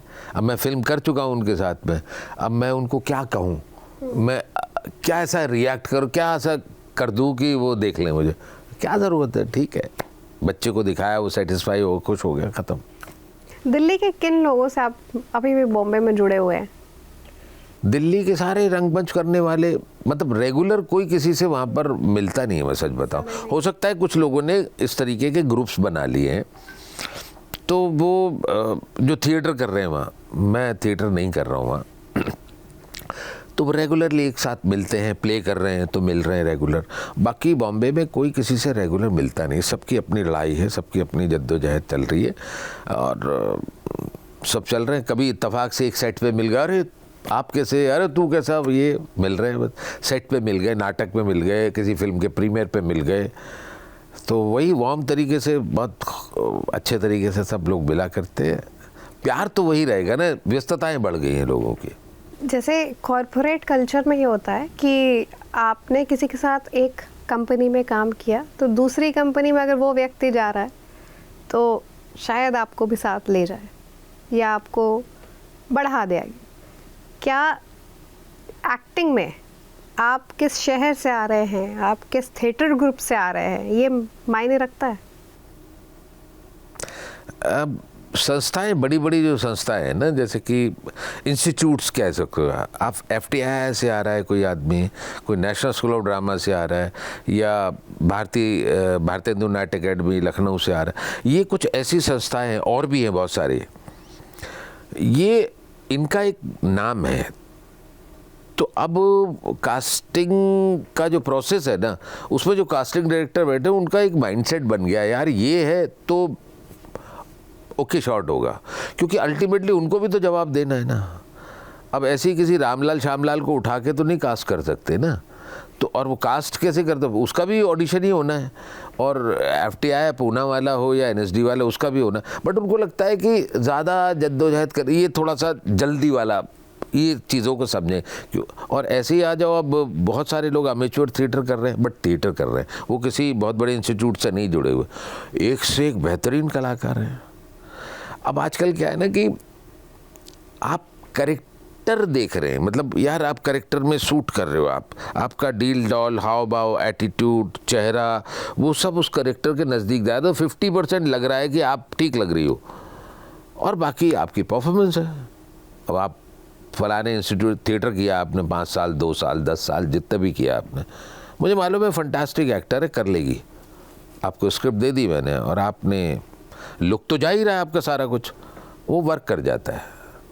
तो आपने टेस्ट किया और वर्क करके डरा, हाँ यही करेगी, तो हो जाता है। तो कॉर्पोरेट वाले लेकर जाते हैं, जो आपका था एक कॉर्पोरेट से दूसरे कॉर्पोरेट, यहाँ संस्थाएं कास्टिंग डायरेक्टर को समझ में आ जाती है कि यार ये थोड़ा सा काम इजी हो जाएगा मेरा, बजाय 4 जो। अब तो इनफैक्ट कास्टिंग डायरेक्टर जो है स्पेसिफिक कैरेक्टर को ढूंढने के लिए बहुत सारी जगहों पर जाते हैं, असम चले जाते हैं, तिब्बत चले जाते हैं, मिजोरम जाते हैं, लखनऊ, इधर उधर तो जा ही रहे। उनको स्पेसिफिक, मतलब जो कैरेक्टर की नीड है उसके लिए, ये नहीं कि बॉम्बे में जो रेडीमेड अवेलेबल हो रहा है वो मिल रहा है उसी में से ढूंढ के कास्टिंग करके दे दो ना। वो एफर्ट्स कर रहे हैं, वो मेहनत करते हैं। सारे कास्टिंग डायरेक्टर एक बहुत मेहनत कर, घनघोर मेहनत करते हैं। उन्होंने प्रूव भी किया, अब कास्टिंग डायरेक्टर नाम भी जाता है, उनको अप्रिशिएशन भी मिलता है कि कास्टिंग करिए। मेरे ख्याल से आपने शायद, मैं दे पाया आपका जवाब, यही आप पूछना चाह रहे थे? अच्छा, तो वो मेरा कहना है कि एक शहर से, जैसे दिल्ली से बहुत लोग बॉम्बे गए, बिल्कुल, तो दिल्ली के लोग आपस में एक दूसरे को कि अरे अच्छा तू दिल्ली से आया, अच्छा तू यहाँ से। नहीं, वहाँ अपनी लड़ाई खुद लड़ो, वही मतलब था ना आपका। हाँ, अपनी लड़ाई खुद लड़ो, क्योंकि कोई किसी के लिए वहाँ पर कुछ नहीं है। हमने भी संघर्ष किया, बता देते हैं कि पहले तो आपको बताऊँ, पहले कोई कास्टिंग डायरेक्टर नहीं थे, तो हम तो टीवी को ढूंढते थे ना कि यार टीवी मिल जाए तो थोड़ा सा, मतलब बॉम्बे का किराया भाड़ा निकल जाए थोड़ा सा, है ना, घर का ये 2 दिन 3 दिन 4 दिन कर लो। तो टीवी करते थे या पिक्चर भी करने के लिए तो कोई कास्टिंग डायरेक्टर नहीं थे, और मेल वाला कोई सिस्टम नहीं था। तो आप जाओ और आप फोटोग्राफ्स होती थी, आप फोटोग्राफ के पीछे आप अपना लिख दो बायोडाटा जो भी कुछ है, और प्रोडक्शन हाउस जाया करते। वहाँ आपकी फ़ोटो देखी, हाँ यार लग रहा है थोड़ा ठीक है, पीछे उठा के देखा, कहाँ से हो, NSD रेपुटी, कहाँ से हो, दिल्ली थिएटर, तो ऐसे ऐसे तो काम मिलता था। उसमें हम ये एक दूसरे से मदद ज़रूर लिया करते थे। जैसे आप राम गोपाल वर्मा क्या होके आई हैं, अब मुझे पता ही नहीं है उनके यहाँ फिल्म बन रही है, आप मुझे मिली तो मैंने, क्या कर रही हो? कुछ नहीं, रामू जी एक फ़िल्म बना रहे हैं, कल मिल के आ रही हो। अच्छा बना रहे, क्या बना रहे? तो आपने मुझे बता दिया तो कल मैं वहाँ मिलूँगा। तो इस तरीके की सी माउथ पब्लिक, या आपने कह दिया वहाँ चले जाना आप, या मैंने आपको कह दिया वहाँ चले जाना वहाँ, तो दोस्त लोग आपस में इतना शेयर कर देते थे, वहाँ चले जाओ, वहाँ देख लो कहीं कुछ होगा। ये दिलवा दो, मेरे साथ लेके चलो, ना भाई अपनी लड़ाई खुद लड़ो। बहुत लोगों ने हालांकि किया भी है, बहुतों को जिनकी चल रही थी, जिनकी चलती थी वहाँ, तो वो कह भी देते थे कि चल ठीक है मैं बोलता हूँ, तो किसी को बोल दिया अरे वो एक एक्टर है उसको देख लेना,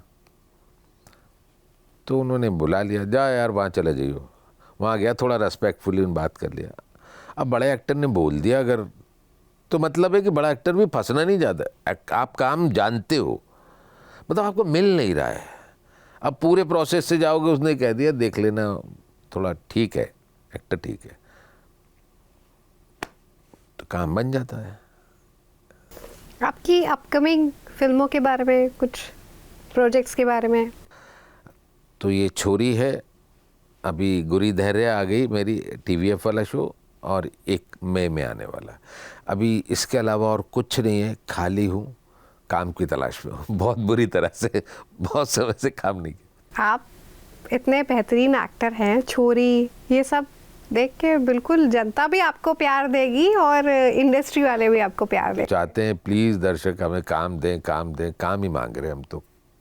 बिल्कुल मिलेगा, और हम मई में आपसे फिर से मुलाकात। जी जी ज़रूर ज़रूर। थैंक यू लाइव हिंदुस्तान से मिलने के लिए और इतनी बेहतरीन बातें करने के लिए, हमारे साथ इतना टाइम स्पेंड करने के लिए। Thank you so much. Thank you so much.